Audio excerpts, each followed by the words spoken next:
Good morning. My name is Meg Kinnear, and I am the Secretary General of ICSID. I'm sorry I'm not able to join you in person today, but I'm very grateful for this opportunity to make a virtual intervention.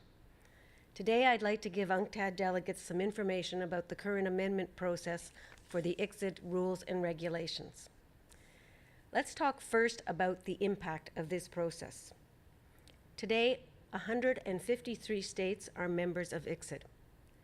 90% of all investment treaties offer ICSID Convention or ICSID Additional Facility as an option for dispute settlement, and we know that the mechanism at ICSID is chosen more than 70% of the time by parties. The ICSID Convention gives our states the ability to amend the procedural rules, and it requires a 2/3 vote by our membership to adopt procedural amendments. It also provides that the rules in effect on the date that the case is commenced will be applied to that case. What this means is that once the new amendments come into force, they will apply to all newly registered cases. As a result, even first-generation treaties will have the new rules applied to them if they're started after the new rules go into force. So you can see that this can have a real impact without substantive treaty amendment. This means we're going to have a broad impact with these rule amendments, and we're able to do so in a short time frame. So that's an important opportunity for the international community. Let me tell you now a little bit about the process that we are following. Our rules have been amended 3 times in the past. In 1984 and 2003, the amendments were relatively technical. However, the amendments in 2006 were quite substantive and quite innovative. You may remember, for example, the rule that allowed early dismissal of cases that lacked legal merit. And this, of course, addressed concerns about the cost of an arbitration and the concerns that states had raised about the potential for frivolous claims. Perhaps the most well-known amendments were those in 2006, when we issued amendments addressing transparency. These allowed increased public access to hearings, increased public access to documents, and the potential for third parties, or amicus, to participate in cases. So these have had a very practical and far-reaching impact. I believe that the current amendment process is going to have an equally broad and equally important impact. We announced this process last year at our annual meeting in October. Our key objectives are to modernize the ICSID rules, to simplify them, to incorporate lessons learned from cases and from case proceedings, and to reduce the time and cost overall of these processes. And all of these improvements have to happen without adversely affecting due process or the balance between claimants and respondents. We began by canvassing all of our member states and asking for a contact person.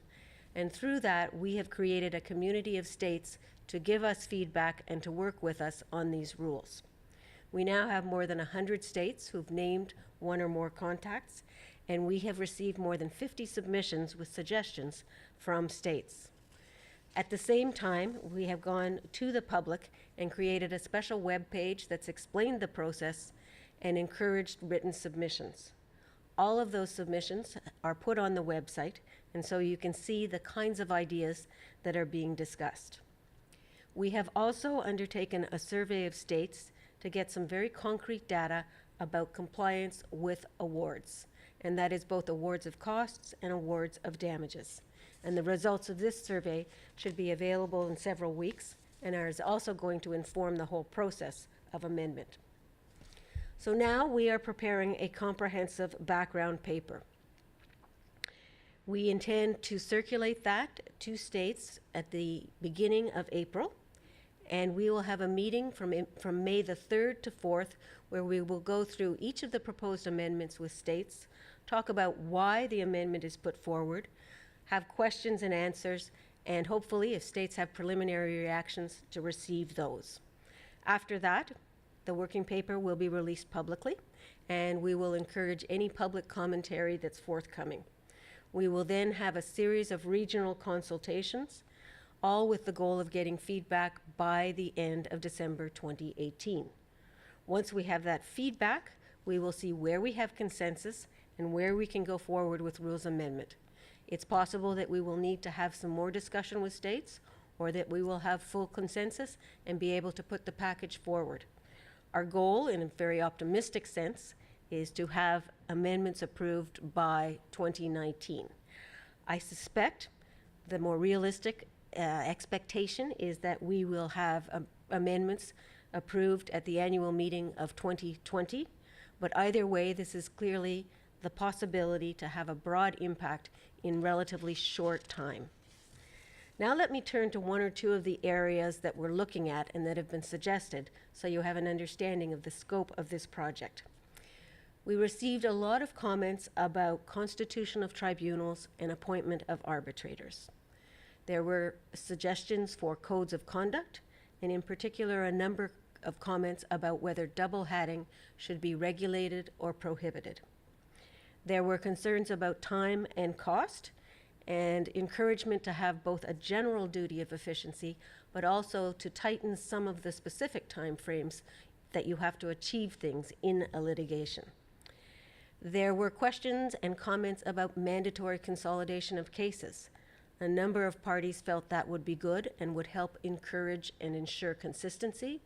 On the other hand, a number of parties felt that mandatory consolidation was something that states did not want because they did not want to have to defend against a number of like interests at the same time. So there are different views.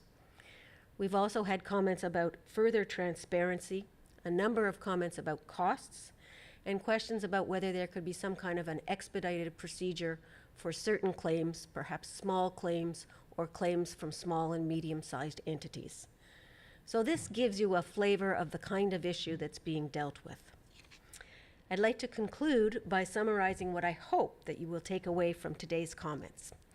First of all, the ICSID system works very well, but we are committed to continue improving that system, and that's our shared goal, and that's the goal of this process. Second, not surprisingly, many of these issues are complicated. There is rarely a simple answer, but we believe that a constructive discussion can yield some real results. Thirdly, we're quite certain that these amendments will have a broad impact, and for all of those reasons, we very much encourage states to partner with us in this process. Finally, if you have any questions, or if you just want to talk about the amendments, I would be more than pleased to do so. Just email me or give me a call. I wish you a wonderful day today and very productive meetings, and we very much look forward to working with you on the ICSID amendment procedure. Thank you.